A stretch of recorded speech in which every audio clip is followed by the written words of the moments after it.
Next ಗು ಅಂತಂದ್ರೆ ಸೌಭಾಗ್ಯಕಾರಕ. ಎಲ್ಲ ದೇವತೆಗಳು ಕೂಡ ಅಶುಭವಾಗಿದ್ದು ಕೂಡ ಗು ಮಾತ್ರ ಶುಭ ಸ್ಥಾನದಲ್ಲಿದ್ದಾರೆ ಅಂತಾದ್ರೆ ಎಲ್ಲ ಕೆಲಸಗಳು ಆಗ್ತದೆ ಎಂಬುದಾಗಿ ಎಲ್ಲ ರೀತಿಯಾದಂಥ ಸೌಭಾಗ್ಯ ವಸ್ತುಗಳನ್ನು ಕೊಡ್ತಕ್ಕಂಥ ಕೂಡ ಅವನೇ ಆಗಿರ್ತಾನೆ. ಮದುವೆ ಆಗಬೇಕು, ಏನೇ ಮದುವೆ ಕಾರ್ಯ ಮಾಡಬೇಕು ಅಂತಾದ್ರೆ ಏನು ನೋಡ್ತೇವೆ? ಗು ಬಲವನ್ನು ನೋಡ್ತೇವೆ. ಹಾಗೆ ಸ್ವಾಮಿ ನಮ್ಮ ಜಾತಕ ಹೇಗೆ ಅಂತ ಕೇಳ್ತೇವೆ, ಅದನ್ನು ಗುರುವೇ ನೋಡಬೇಕು. ಗುರು ಎಲ್ಲಿದ್ದಾನೆ, ಗುರು ಹೆಚ್ಚು ಶುಭವಾಗಿದ್ದರೆ ಚೆನ್ನಾಗಿದ್ದೇವೆ ಅಂತ ಎಂಬುದಾಗಿ ಹೇಳ್ತೇವೆ. ಓಂ ಗುರವೇ ನಮಃ. ಬೃಹಸ್ಪತಿ ಅದೇ ರವಿಯೋ ಗಣೇಶೋ ದೇವತಾಃ ಅದೇವತಾ ದೇವತಾ ಗೋಗ್ರಹ ಆವಾಹನೆ ಸ್ಥಾಪಯಾಮಿ ಪೂಜೆಯಾಮಿ. ನೆಕ್ಸ್ಟ್ ಶನೇಶ್ವರ ಆಯುಷ್ಯಕಾರಕ, ದೀರ್ಘವಾದಂಥ ಆಯುಷ್ಯವನ್ನು ಕೊಡ್ತಕ್ಕಂಥವನು.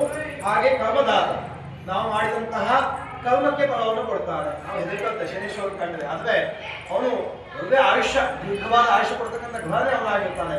ಹಾಗೆ ನಾವು ತಪ್ಪು ಮಾಡಿದಾಗ ಮಾತ್ರ ನಮ್ಗೆ ಶಿಕ್ಷೆಯನ್ನು ಕೊಡ್ತಾನೆ, ಈ ರೀತಿ ಶಿಕ್ಷೆಯನ್ನು ಕೊಡೋದಿಲ್ಲ ಅವನು. ಹಾಗಾಗಿ ಜಡ್ಜ್ ಇದ್ದಾನೆ. ಹಾಗಾಗಿ ಅವರನ್ನ ಪ್ರಾರ್ಥನೆ ಮಾಡುವಂಥದ್ದು ಸಾಡೆದಾತು, ಅಷ್ಟಮ ಶನಿ, ಅರ್ಧಾಷ್ಟಮ ಶನಿ, ಹಾಗೆ ಶನಿ ದಶೆ ಅಲ್ಲೆಲ್ಲ ಬಾಧೆಯನ್ನು ಉಂಟು ಮಾಡ್ತಾನೆ. ಅವಾಗೆಲ್ಲ ಅವನು ನಮಗೆ ಏನು ಒಳ್ಳೆಯ ಫಲವನ್ನು ಕೊಡಬೇಕು ಎಂಬುದಾಗಿ ಪ್ರಾರ್ಥನೆ ಮಾಡ್ತಾ ಇದ್ದಾರೆ. ಶನ್ನೋ ದೇವವಿಷ್ಟೇ ಆಪೋ ಭೂತ ವಿಧೇಯೇ ಕೈಯೋ ಅಭಿಸ್ತ ವಂದನಃ ಅದೇವತಾ ದೇವತಾ ಸವೇತ ಶನೇಶ್ವರ ಆವಾಹನೆ ಸ್ಥಾಪಯಾಮಿ ಪೂಜೆಯಾಮಿ. ಓಂ ರಾಹವೇ ನಮಃ. ಓಂ ರಾಹು ಅಂತ ಸ್ವಲ್ಪವಾದಕ ಭೂಮಿ